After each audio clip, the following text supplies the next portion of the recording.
Hello and welcome to Comedy in a Nutshell, podcast all about comedy. You know, Mel Brooks said, tragedy is when I cut my finger, and comedy is when you fall into an open sewer and die. But what does comedy mean to other comedians? In this podcast, I hope to find out. So I'm talking to the best and brightest in comedy to ask them to sum up what comedy means to them in a nutshell. I love talking to the people in comedy about comedy, and if you like to hear what they have to say as much as I do, then please like, subscribe, rate, review and share the podcast. Thank you. My guest this episode is a former sketch comic, performing with both the Cambridge Footlights and later with sketch trio Princes of Maine. Now he's a musical comedian who won the 2020 Musical Comedy Award, belatedly in 2021. Comedian Alex MacKeith. So first of all, tell me, how did you come into comedy? How did it become part of your life? So when I was growing up, we watched a lot of sitcoms. So like The Simpsons was massive, as I think it was for everyone. Scrubs was huge for me. Oh yeah. Malcolm in the Middle was big as well.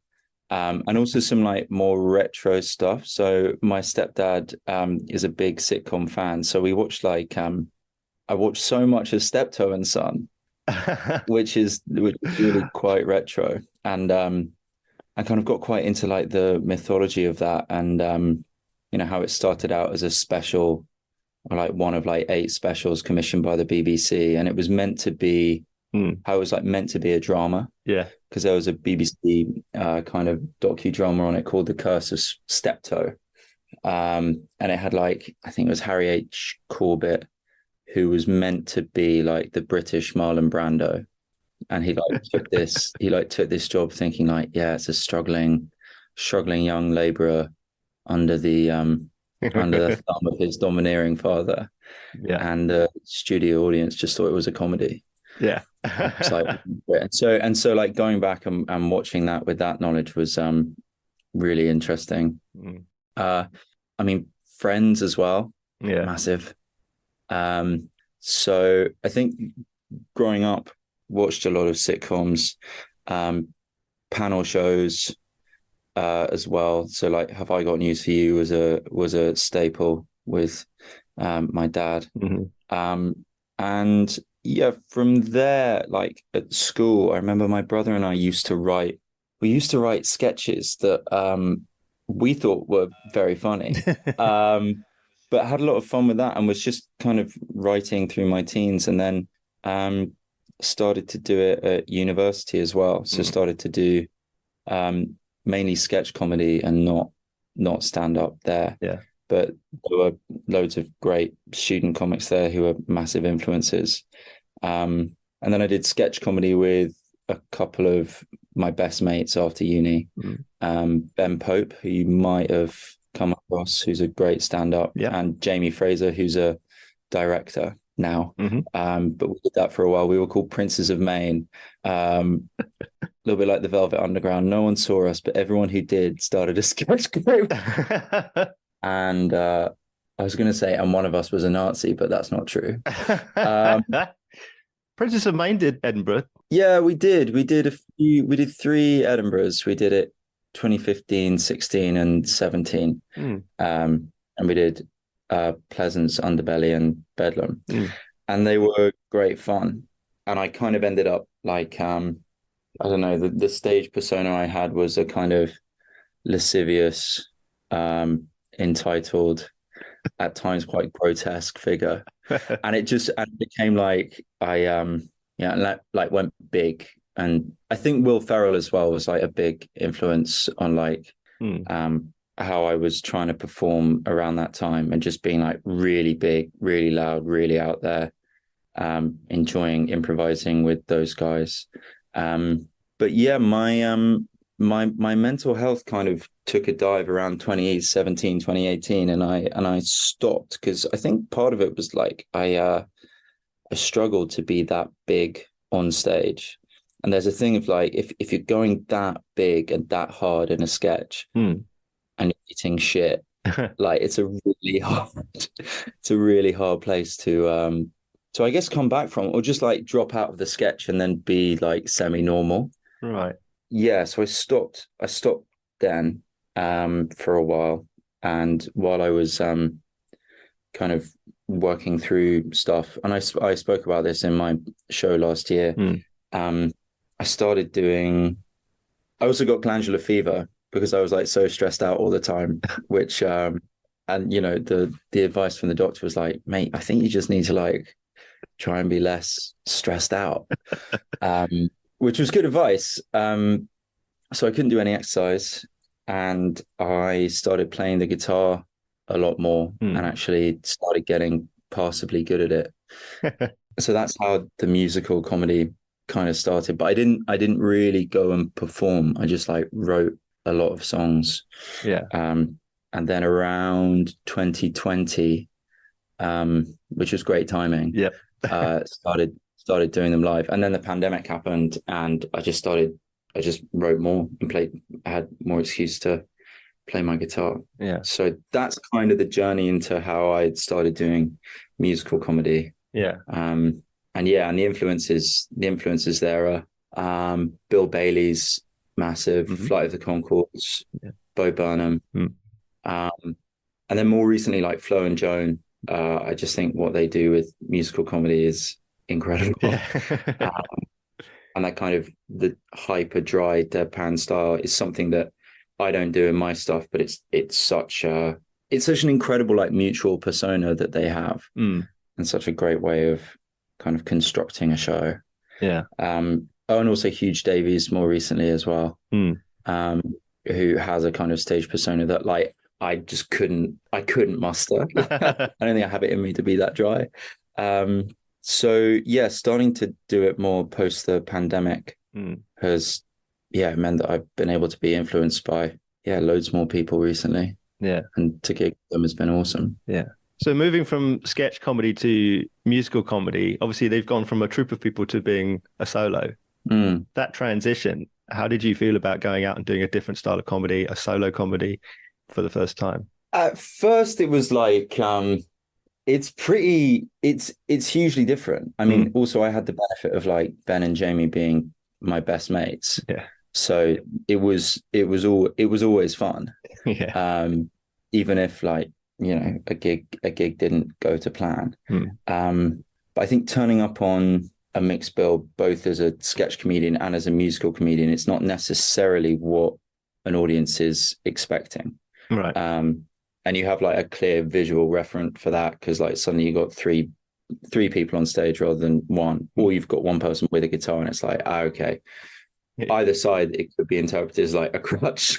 I guess it was more on like your own terms, and I think I had like quite a clear idea of what I wanted the feel of the musical comedy to be, because it still afforded me like the opportunity to create narratives like you can in a sketch, or to have like the the super short pullback reveals. Right.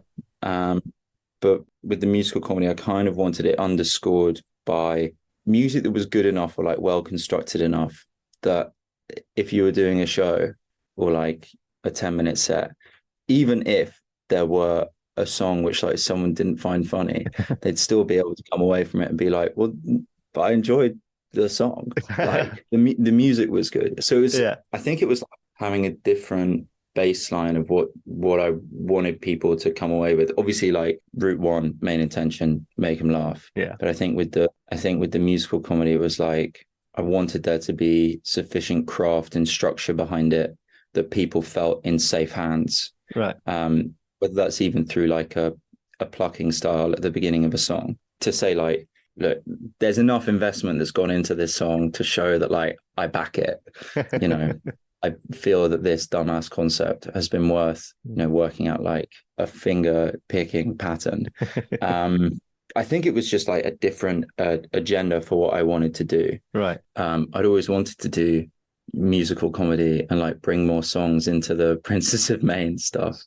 And Sheeps are a sketch group who just do that so well. And the songs that they have in their pieces are like mind-bendingly good. And in terms of like musical structure, they're so great. they're like musical numbers. Mm. Yeah, that transition from being part of a group and having like quite a fixed identity in the group, Right. to make it like quite legible for an audience to like get into and be like, oh, he's that guy, Right. he's that guy. And obviously you've got like space for subversion in that. But I felt with the musical comedy, it was like it would give me space to inhabit like different personas, Right. or like introduce different characters, or like a different mood or a different tone with each song. Yeah. And also it's not as collaborative, which I missed quite a lot. Right. And like there was a kind of, yeah, there's something organic to, or like a really useful filtering process when you bring something to two people. Yeah. You're like, what about this? And they're like, that is shit. Whereas with solo stuff, like you really don't have that. You have to inflict that upon a bunch of people and have them tell you that is dog shit. Yeah. But like, they're not necessarily going to scream that unless you're really lucky. Yeah, I think that was a big learning curve. Yeah. You said there a little minute ago about having a guitar or having, this collaboration as almost like a crutch. Do you feel like you're protected in a way by having a guitar or teammates, if you like a security blanket? Yeah, it's interesting. I think so. Musical comedy, obviously, like for a long time has been, people have like ascribed it to like hacks, where it's like I'll do a pastiche of a song and change some of the words, right. and it will rely on that recognition factor. People will say like, oh, I feel in safe hands here, and I guess there's a suspicion that there's not as much craft behind it. As a separate, I think sketch is different from stand up, so I don't so much think that's a crutch. If your best way of making people laugh is by creating sketches and in collaboration, I think that's completely valid. For me, I think it's probably a similar thing, that I think the funniest I can be is via songs, is via musical comedy, because I just think there's something in that concept of like trying to write beautiful music, not necessarily beautiful music, but like trying to craft like a great song about something that is fucking banal, right, or just like incredibly stupid or super dark, which you can play in an incredibly light, breezy way. I think for me, like working within that structure and working with the music is like it's a liberating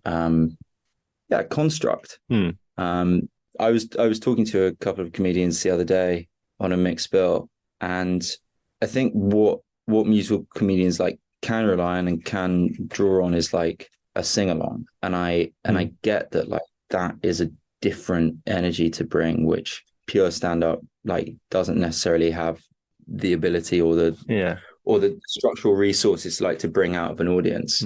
I really like closing a section of a show before an interval. Yes.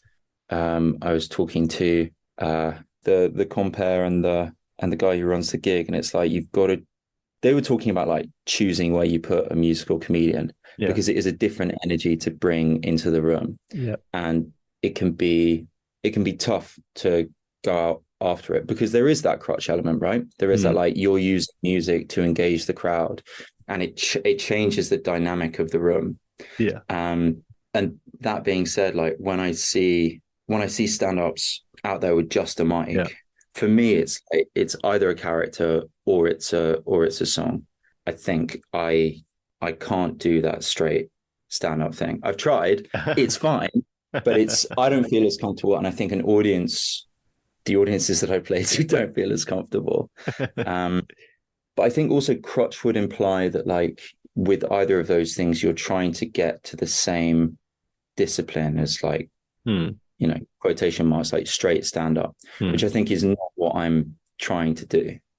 Like there's the same intention to make the audience laugh, right? But I would not say that I'm using music to imitate that art form of straight stand up. Yeah. It's it's musical comedy, and I do see them as different things, even though like we share a bill. And the more I've gigged, the more respect I have for the acts who go out there and it's just them and a mic and it's their craft. And when it's just those two things, fucking hell, it's incredible. It's such an art form. It's such a skill. So yeah, I hope that answers the question of whether it's a crutch. But I hadn't actually thought of it like that before, because the crutch label does imply like, you're trying to do what I'm doing. And I think I'd be the first to say like, no, I don't think I could do that. Right. What I can do is this. And yeah, it's more enjoyable for me, and I think it's probably therefore more enjoyable to an audience.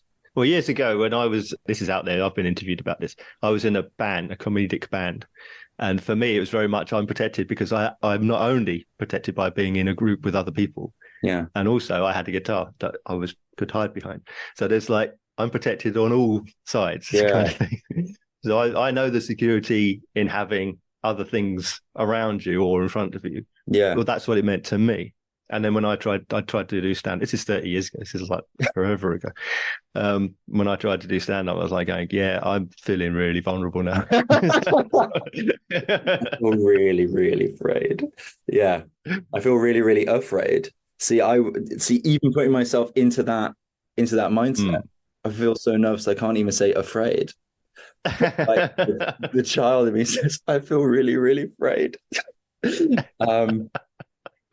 Yeah, I definitely get that, but it's both a protection, but also like it's a tool. It's a means to that end for me of like, I think it's definitely influenced by like what I did with sketch comedy and like trying to create an atmosphere and trying to create a world. Yeah, it gives me more freedom, I think, to be able to like inhabit a persona that is out there. Yeah. Even though like the older I get and the more I do it, it's like, I don't think audiences want to see a fully grown man going like really big and out there unless it's Will Ferrell, or unless it's in like quite like a codified environment, like, we feel safe here. The thing that I found most enjoyable about using the guitar is like that kind of change of pace or that change of tone or even the change of volume. Right. I can draw an audience in now or create this more intimate world. Yeah.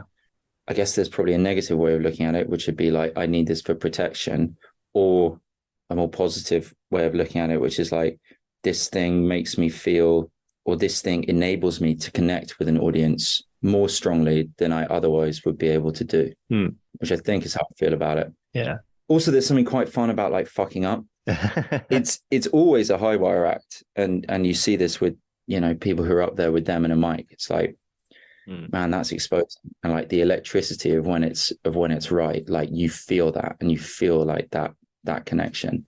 And the high wire act, I guess, with with doing it with music is like, you hit a wrong note or you hit a wrong chord, it can flip both ways, right? Because if you can like draw an audience into your confidence by saying like, hey, I can play this lick, and like there's like a base level of competence there that you can get people to buy into, which I think lots of comedians who I've spoken to said like, mate, that's a cheat. Like, and it's a hack. But if it goes wrong and like you've got like a 6-note lick that you're playing and you fuck up 2 out of 6 notes, an audience is like, you're a dick and you've used this crutch and you can't even use the crutch correctly. Why would we trust you? So yeah, there's still risk involved. It's not, I wouldn't say it's like a fail-safe protection, Yeah. We've talked about you doing a character comedy, and a moment ago you said about doing either character or musical comedy, and then you used the phrase inhabiting a persona. So are you playing a character when you're performing musical comedy as well? Are you inhabiting the performer Alex MacKeith on stage? Is that the real you, or is that a character you become? Oh, this is like the Bowie question. It's like it's in the sleeve lining for an early album where it's like the artist is portrayed by David Bowie. So he's just like completely refusing to own it. I think for the show last year, it changes. Like in a full show, there's definitely more of me. Right. And one thing that was like leveled in some early reviews when I gave like between songs, like I gave quite a lot of myself. But then within songs, it would be like, no, this is like, there's like pure fiction in here. Right. And I think there was like a discontinuity there, which I think jarred for some reviewers. So that was quite a useful process for like working out, okay, if this is going to be a version of me, there has to be like a baseline of truth running all the way through, which I didn't sustain because there was some songs which are like, this really happened to me, and it didn't happen to me. But then I would carry on talking and give elements of myself, and I think it just wasn't stable ground for an audience to be like, oh, this is all, you know, anecdotal true life stuff.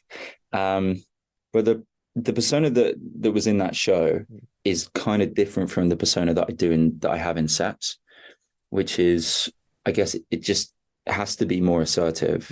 There's an element of like being in the room, and if it's a rowdier crowd, there's got to be a way of like shutting them down. Yeah, you know, shutting down elements who are looking to, you know, you get a group and it's like a group has come and there's the funny guy in the group, and it's this weird triangulation where like, even though you've got someone paid on stage to make everyone laugh, there's a bloke there who's like, yeah, I'm going to make my mates laugh. They're here to have me be the funny one, being more funny than the funny one on stage. And it's like, when you seek to address that, there's a facet of the persona which in me, it's like, right, seek them out, put them down, and then move on. So that version of me is probably more, I wouldn't say aggressive, but like more assertive. There's probably an archness and an irony that I bring in that's not really who I am. So I think I am playing a role. I'm definitely not fully me on stage. Right. In terms of the way that like I would conduct myself, that is very much not me. And I think within the songs as well, it's space to articulate things that like I would think and then probably say, you know, the policeman in my brain would say like, don't think that. But then you put it to music and you put it in a song. Yeah. And it's like, yeah, actually there's the common ground that you can find is like when you do articulate those things that are the unsayables, you know, when you hit that sweet spot, you get a common feeling in the audience, and the recognition factor is articulated through laughter. And you're like, oh fuck yeah, everyone's thought this. Well, not everyone, but loads of people in this room have thought this. Or there are loads of people in the room who are thinking like, I've never thought that. And that's a really good thing because this is what it looks like. Yeah. And if I were to entertain those thoughts, I'd end up as that guy. I stand by some of the things that I say in the songs, but lots of them, it's like, no, this is within an artificial construct of being in dialogue with an audience, even through the ideas that are being shared. And it's like, you get that recognition factor or that outrage factor, and you can run with it. And because it is a persona that I'm inhabiting, I can run with it much further than I would in real life, unless you're at like a party and you're bored and you're just like really, really like looking to push people's buttons. Not push people's buttons, but just like see if anyone else at the party is like on a level with you. Right. And I guess that's kind of a useful analogy to be like, okay, cool. So with this song, like you can push that boat out and see who's going to come with you. Yeah. But yeah, that guy on stage isn't me, but I'd stand by like the construct of him, if you know what I mean. Yeah. I wouldn't disown him entirely because like you're there with an intention. Yes. You know, it's like a theatrical contract that you have with the audience. It's like, okay, cool. So license is going to be taken here. You know the license is going to be taken here. We know that there's a dynamic between us, which means that I'm here to make you laugh. There was James Graham, the playwright, in a program note, I think it may have been for his play Ink, he was like, this is based on true events, but like no one should get their politics from a playwright. And in the same way, I don't think that people go to a comedy show for like moral lessons. they go to get those, well, they go to laugh, but like it's a space for play to push the boundaries of those kind of commonly held ethical standards that we have. It's like, this is a space where we can push these. Yes. It's not like suggesting that you have license to go out and behave in a completely socially unacceptable way.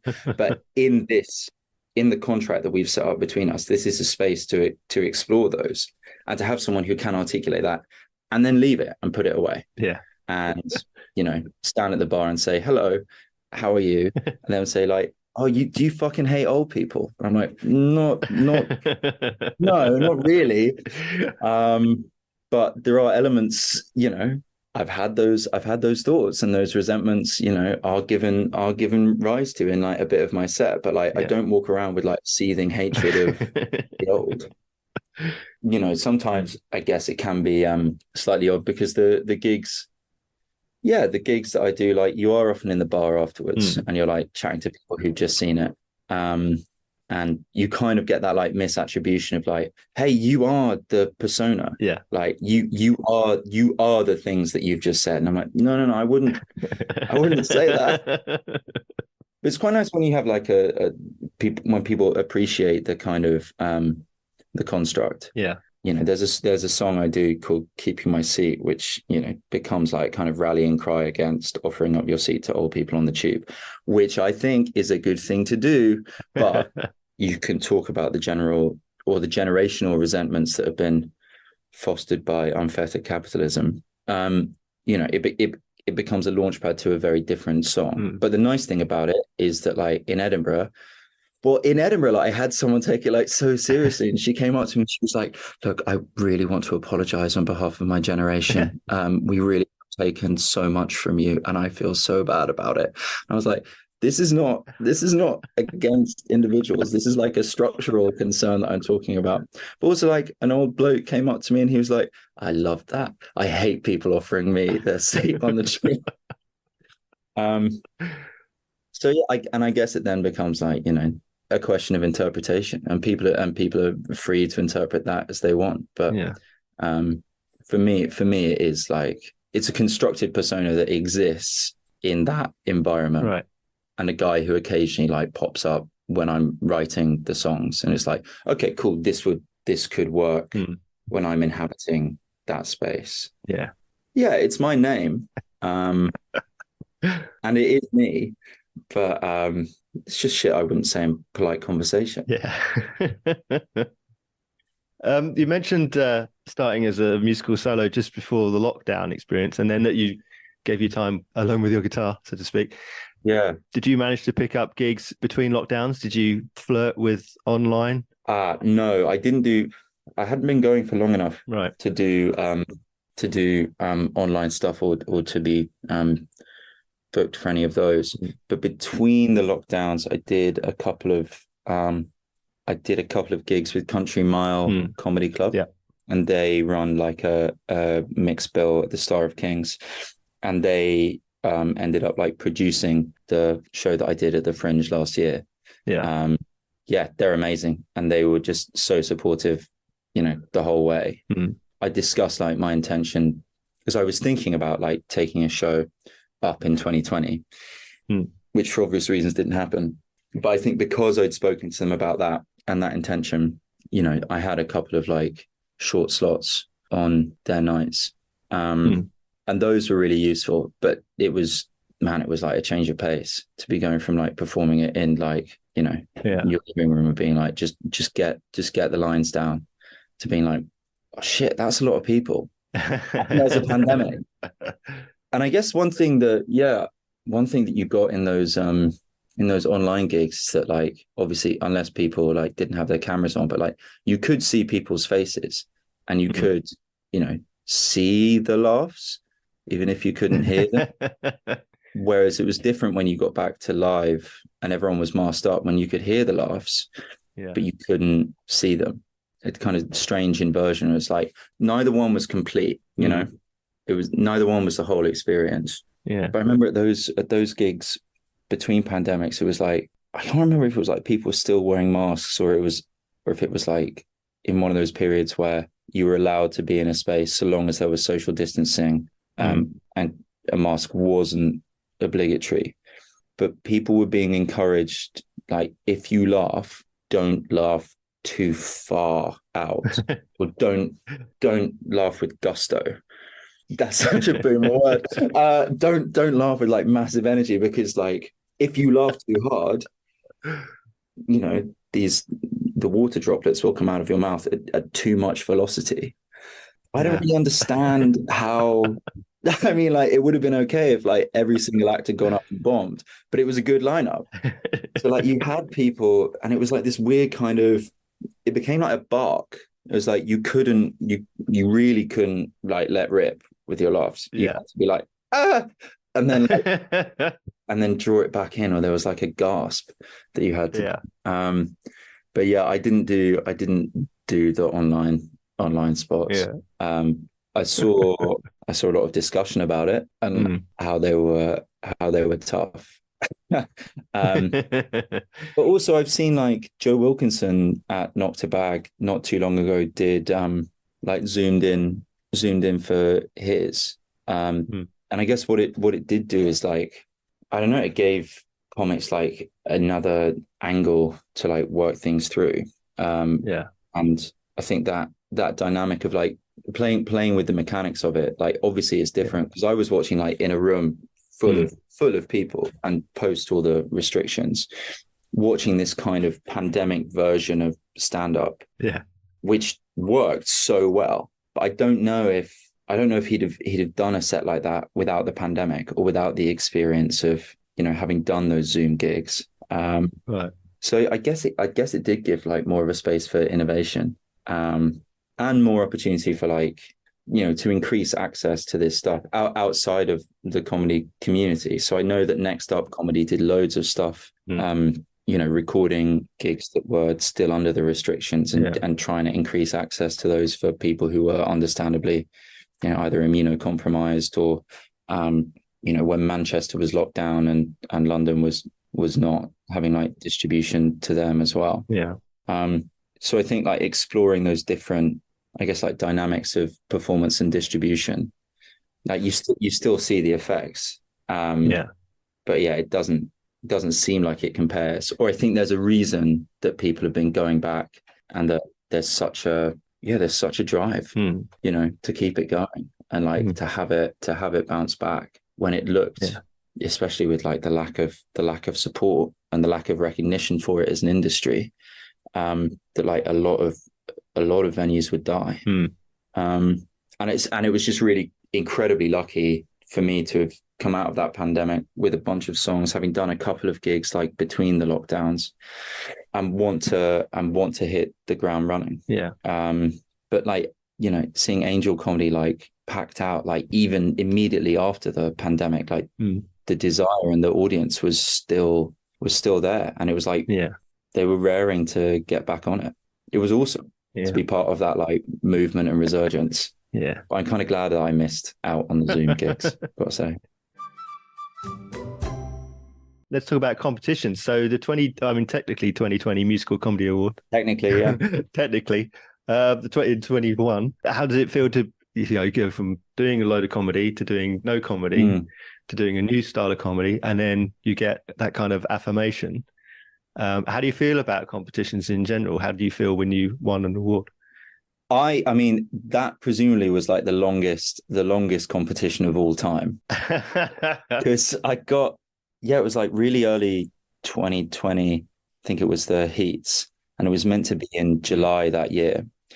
And the guys who run it, Tamara Cowan and Ed Chappell, who run it so well, were really committed.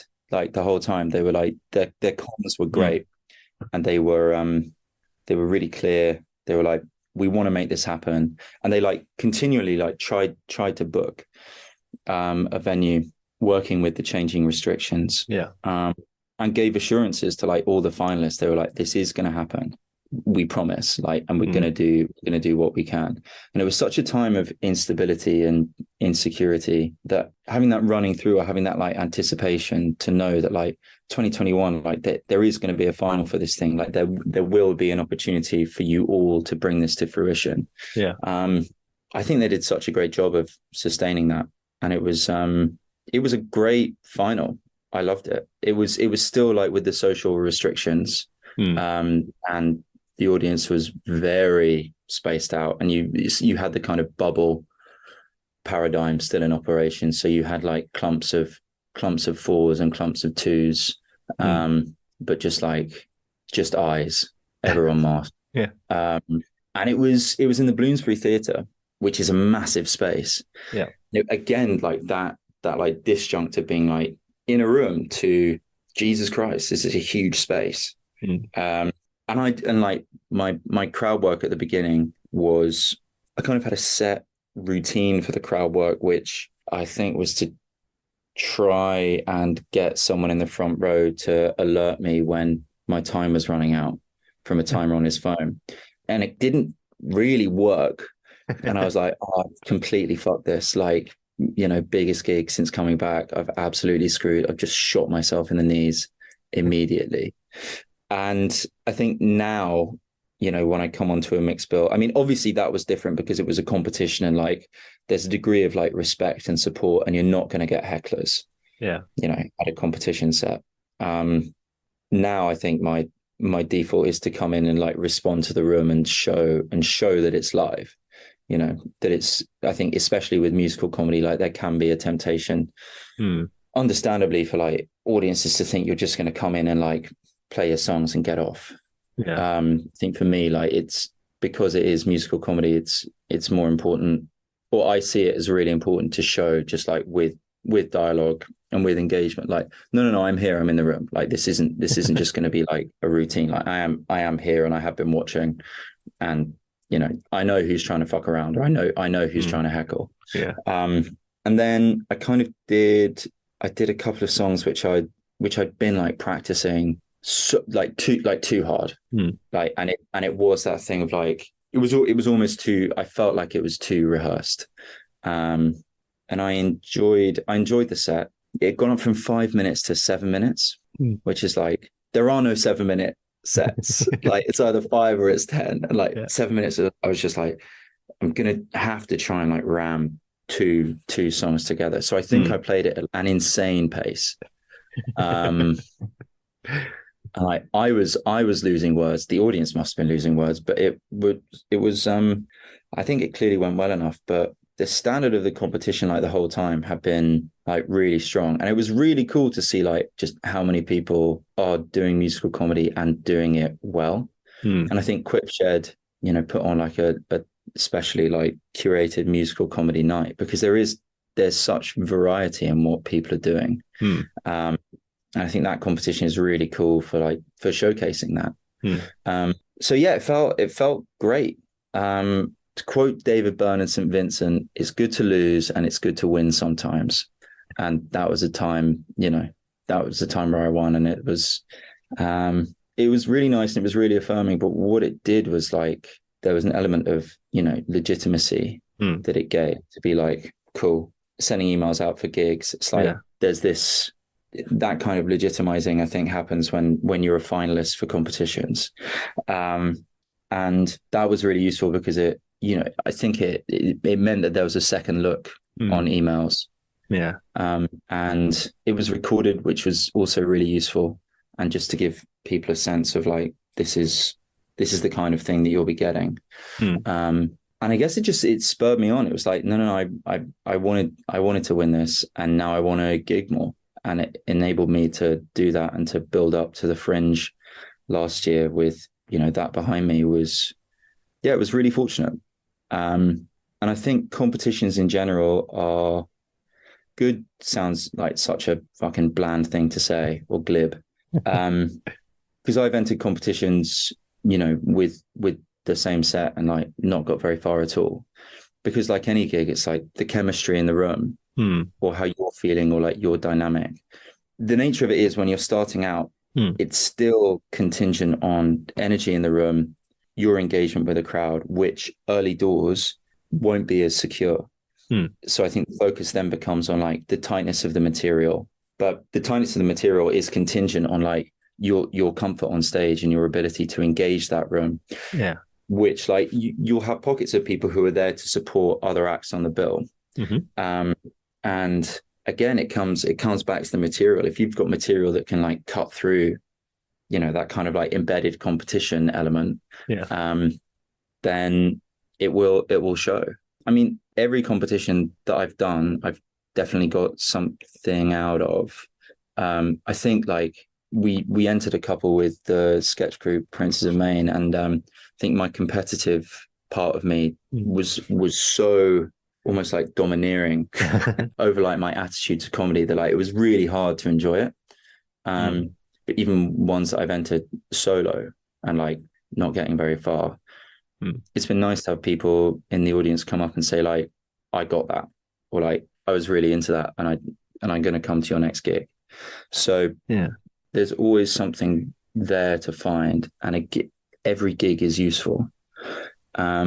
And also there's a reason why you see people who win those competitions, like the 2 North Down New Act competition, like go on and produce great shows.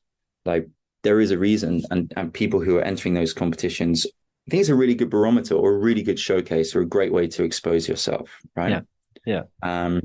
Notwithstanding the idea that like competition is kind of murderous, and like there's the thing that I've loved most about gigging when you're on a mixed bill is the collaborative element of it. It's like the night is curated by the promoter, but when you're on a mixed bill set with someone, it's like each person, from the MC, first act, second act, is sustaining an energy in that room that they can change, or that they can like harness or shift to best suit their act. But it's like you're passing that audience on to someone else.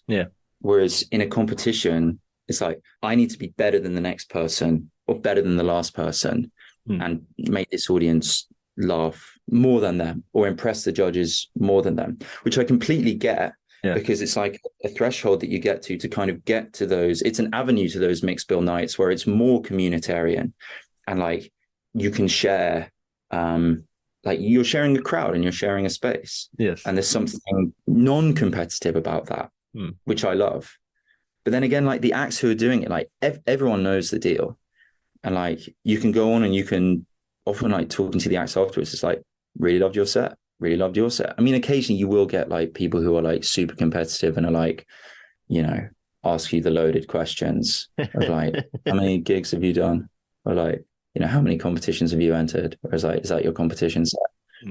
And I guess for me, it's way more interesting to be like, love that angle. When's your next gig?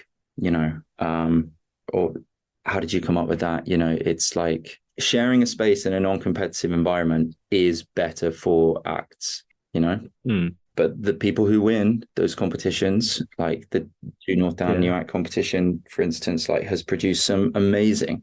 I mean, it hasn't produced the artists themselves, but like the artists who do that are incredibly strong, and they go on to produce great shows. So I think it's not an unalloyed good, but I think in general, anything that can increase exposure for new artists, or like the musical comedy awards, like it is, kind of a subculture of the wider culture. Like it's a good thing. But for me, I think there was, early doors especially, it was like it kind of tapped into a competitive element in me, which is just not great for the spirit of like performing, or like it's so clearly not the point of comedy, especially like when you're sharing it with someone. And that invitation to comparison, Stuart Lee puts it really well, where he's like, I think it was in How I Escaped My Certain Fate. It's he's talking about professional jealousy, and he writes that it's kind of invalid as a concept, because he looks at the people whose work he admires, and he knows that he couldn't write that. He knows that he couldn't do that stuff. So the idea of comparing himself to people whose work he could not perform, whose work he couldn't write, let alone perform, it's a waste of time, and it's a waste of energy.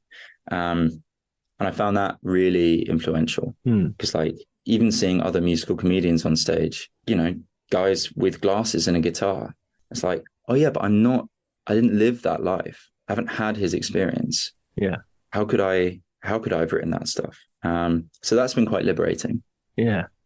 You talked a little bit about the structure being liberating, about having those boundaries of being within the structure of the song, for example. How much room do you leave for improvising in your set? Uh,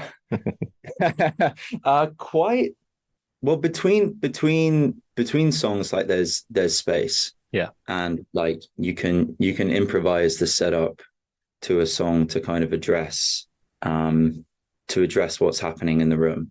Yes. Which is really useful as just like before you go on to what often like can be interpreted as like quite a set track of a song. That's not an intentional pun.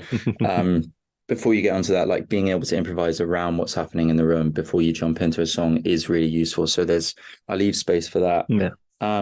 There are some songs where like the setup has to be quite precise and you can't really improvise around that. There's a song about drinking from the River Thames, which becomes a call and response thing, which does give room for improvisation. And actually, like improvising around that song got me to a point where it was like more fixed in place. But like I'll still be able to like improvise around that. There's also a bit in another song of like direct like audience engagement with one person. And often you will get people in the front row just like deliberately looking away and not meeting your eye. So it can be quite fun to engage with that. Just like, look at me, don't look away. Which brings a different energy in. And also if you're isolating like one figure in a room, to be able to address that in a kind of improvised way can bring everyone else in because like they recognize the conceit and recognize the dynamic and also probably appreciate that there's some improvisation. Yeah.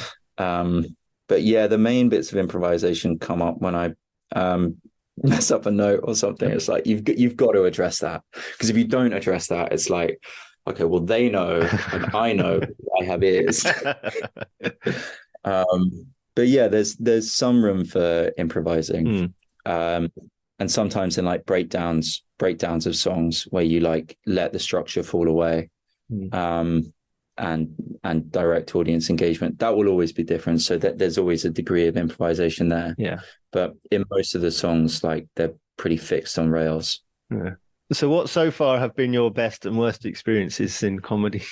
Worst experience would be a gig that I did in, oh my God, where is it? Come Out on the Overground.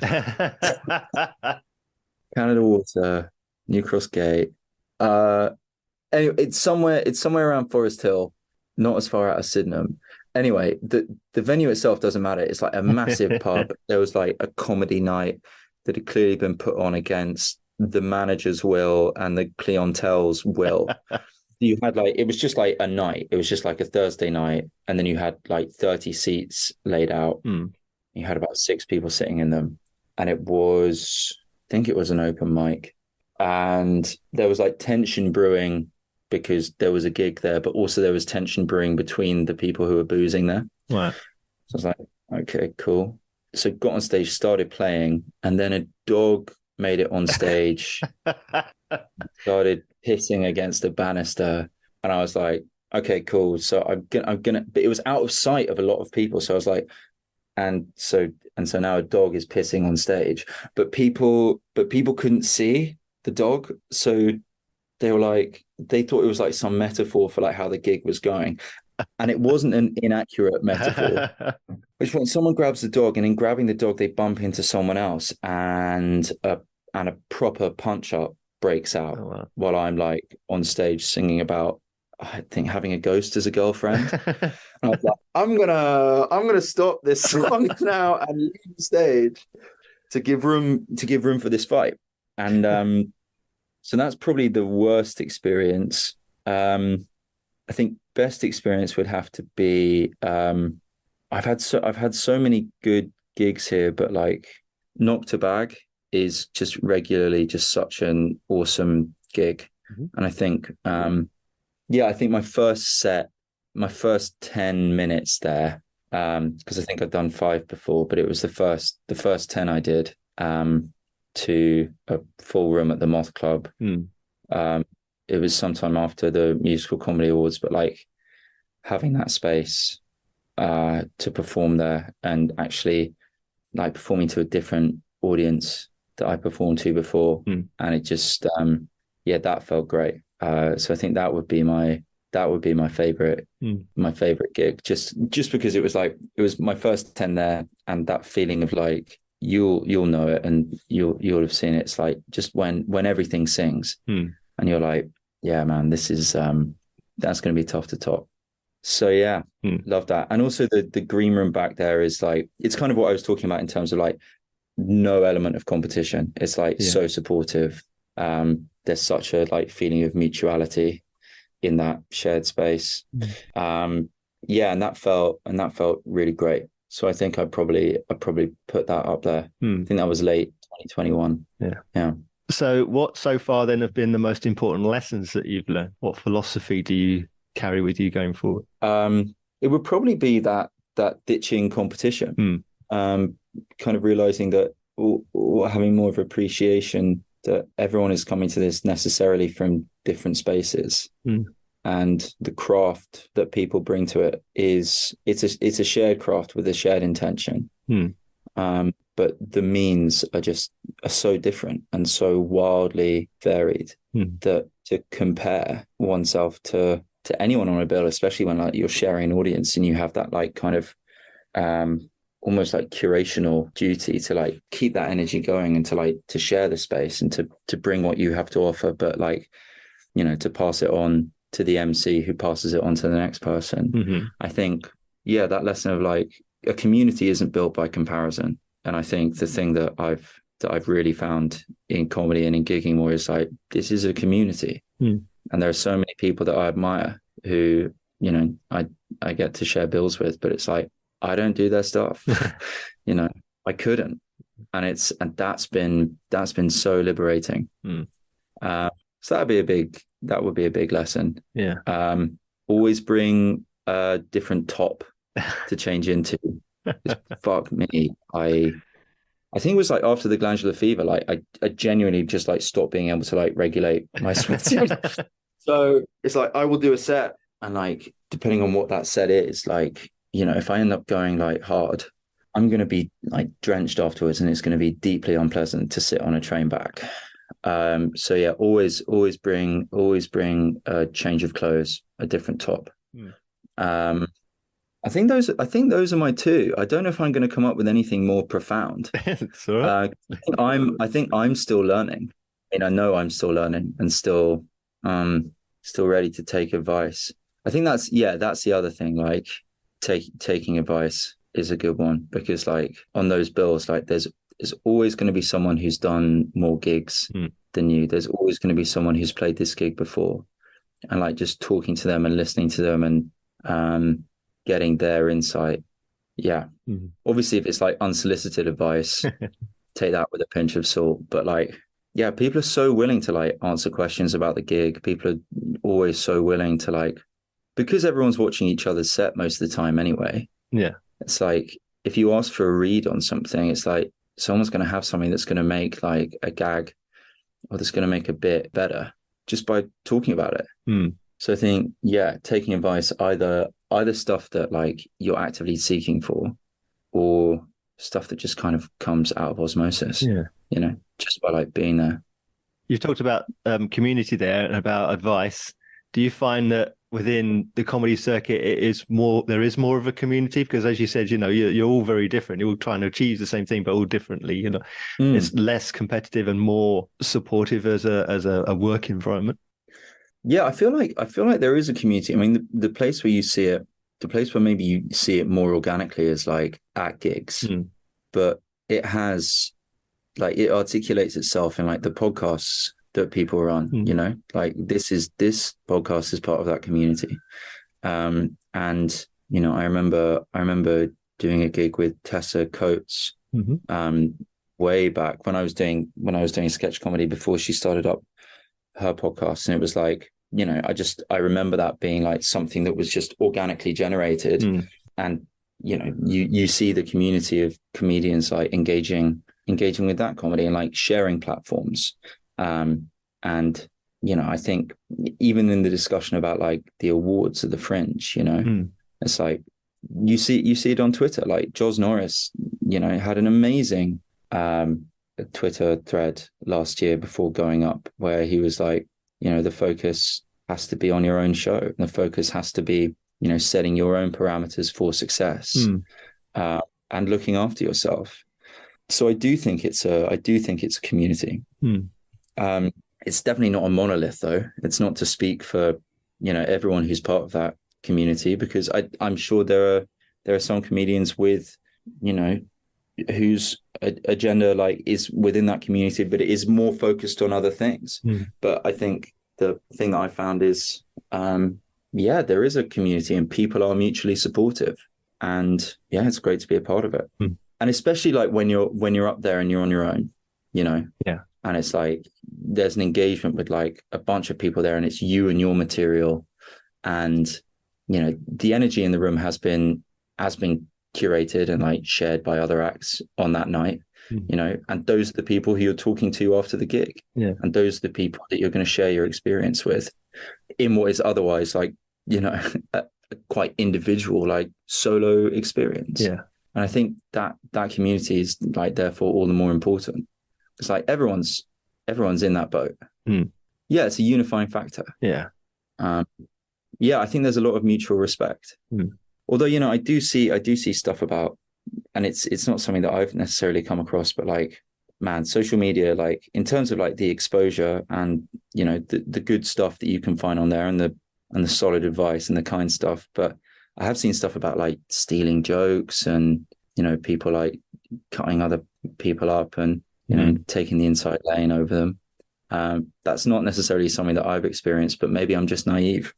But I've seen bits and pieces of that, but it definitely hasn't been my experience. We talked briefly about your solo debut last year at Edinburgh. No show at Edinburgh this year.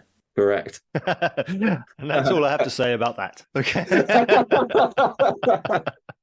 You heard right. No, I'm not doing. I was talking to Country Mile about it, and they've been super supportive. And it kind of got to January this year, and I think they put it really well. I mean, the financial constraints of the Fringe with rents and with venue hire, and the nature of that instability, and the fucking contingency and the sheer force of luck when you're up there. One piece of advice I got was like, to do the Fringe, you've got to really need to do that show. You've got to really need to do it. And last year I did need to do that show. And it was something that scared me. And it was something that I really wanted to share with an audience, and I wanted to do right. I did a couple of nights at Soho with the show last year, and that felt great. And I was like, if I do another show at the Fringe, there's a kind of qualitative or like artistic element to it. It's like, I want it to be as good as, but also better than that show. I wanted to do something different.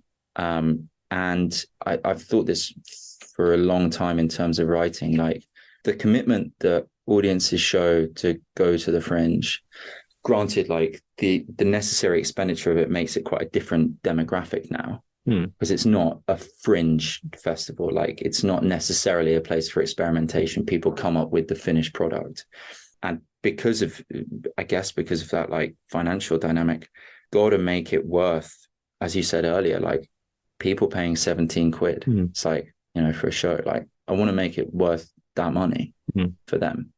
And that also fosters a different dynamic, because like an audience who've paid like 10 quid for a mixed bill, which includes like massive acts, it's like, yeah, you're gonna take that risk, and it's right around the corner. But you've got on a train, not like a 5-hour train, and you're paying through the nose, or you're like sleeping on a floor, and you're shelling out for shows. If I'm going to do a paid show, the quality of it has to be really good, and it has to be, if the Fringe model is going to be in operation, or that's the model that's going to continue to operate, I wanted the caliber of the show to be really high. And I kind of looked at it from that point of view. And I was like, I don't know that I'm going to make a show, A, that I need to do, B, that exceeds and is different, kind of artistically different than last year. And C, it's like worth people shelling out for. Because that is always going to be in the back of like an audience's mind. It's like 12 quid, 17 quid for a show. It's like, make it worth it.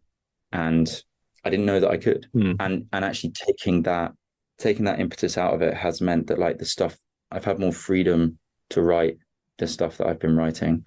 Also, like I've been focusing on other projects as well. So I had a film that came out earlier this year, which took like, a lot of focus. And I've been doing a couple of writers' rooms as well.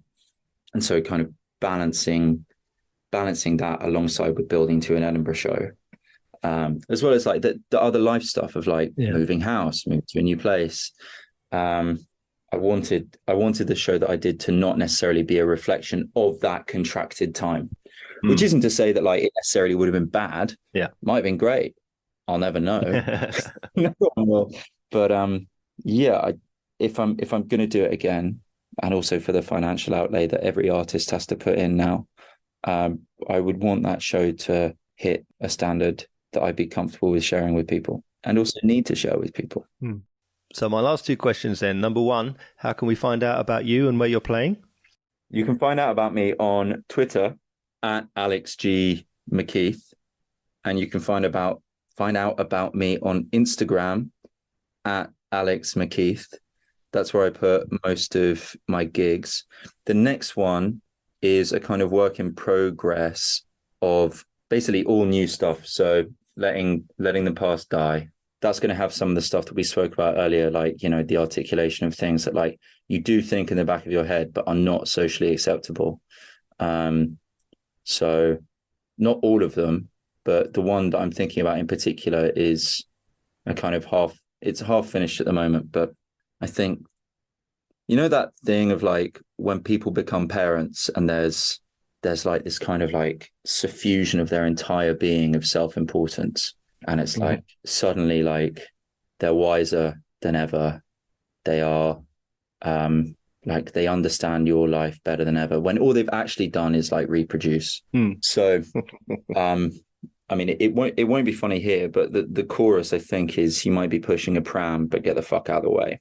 And I don't, like I'm not going to say that. And I think that's where the persona thing comes in. So like the musical comedy persona, like I think it is possible once you kind of package it in a song and you have that context, that like kind of performing context, it does give you license to say it. I mean, it might bomb, it might completely eat shit. It might be like a bunch of new parents in the room being like, how dare you? Do you have any idea how tired we are? But yeah, in general, it's Twitter and it's Instagram, and I'm putting out videos from that Soho theatre show at the moment. Spending a lot of time putting subtitles on that. Fucking hell. That's a job. But yeah, Twitter and Instagram. Don't do Facebook. And so the last question I always ask, Alex, can you sum up comedy in a nutshell? Yes, I think. For me at the moment, I think the simplest version of it is make them laugh. But I think probably given what we've spoken about and like the importance of community, it's share the space, make them laugh, leave. I think that's it at the moment. Thank you so much. It's been an absolute pleasure talking with you. Thank you. Cheers, mate. It's been awesome.